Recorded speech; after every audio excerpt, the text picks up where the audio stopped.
నమస్తే, welcome to Andhraprabha. మనిషి ఆహారంగా అనేక రకాల జీవులను తింటుంటాడు. అయితే కొన్ని సందర్భాల్లో కొన్ని రకాల జీవులను తినడంతో విషాదాలు చోటు చేసుకుంటాయి. అందుకు అనేక రకాల కారణాలున్నాయి. కొన్ని ఫ్యాక్టరీలు తమ కంపెనీల నుంచి వెలువడిన వ్యర్థాలను చుట్టుపక్కల ఉన్న చెరువులు, సముద్రాలలో కలుపుతుంటారు.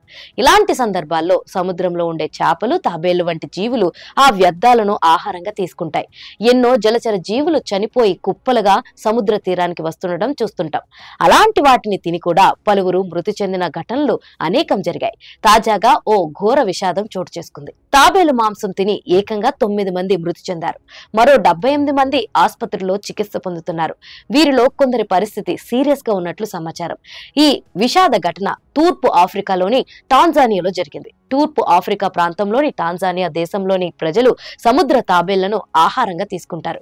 ఇక్కడ లభించే సముద్ర తాబేళ్లకు డిమాండ్ ఎక్కువగా ఉంటుందట. ముఖ్యంగా జంజిబార్ సముద్ర దీవుల్లో దొరికే తాబేళ్లు రుచికరంగా ఉంటాయని టాక్.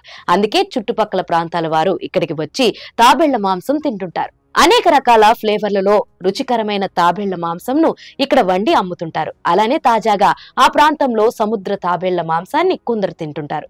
ఆ మాంసం తిన్న కాసేపట్లో వారంతా తీవ్ర అస్వస్థతకు గురయ్యారు. ఈ ఘటనతో ఒక్కసారిగా ఆ దేశం ఉలిక్కిపడింది.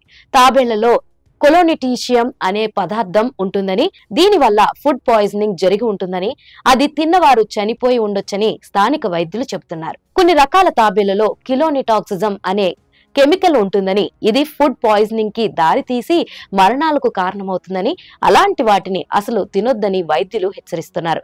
ఆసుపత్రిలో చికిత్స పొందుతున్న వారిలో కొందరి పరిస్థితి విషమంగా ఉన్నట్లు తెలుస్తుంది. మొత్తంగా తాబేళ్ల మాంసం కారణంగా 9 మంది ప్రాణాలు కోల్పోగా మరికొందరు ప్రాణాలతో పోరాడుతున్నారు. ఈ ఘటనపై స్థానిక అధికారులు సమగ్ర విచారణకు జరుపుతున్నారు.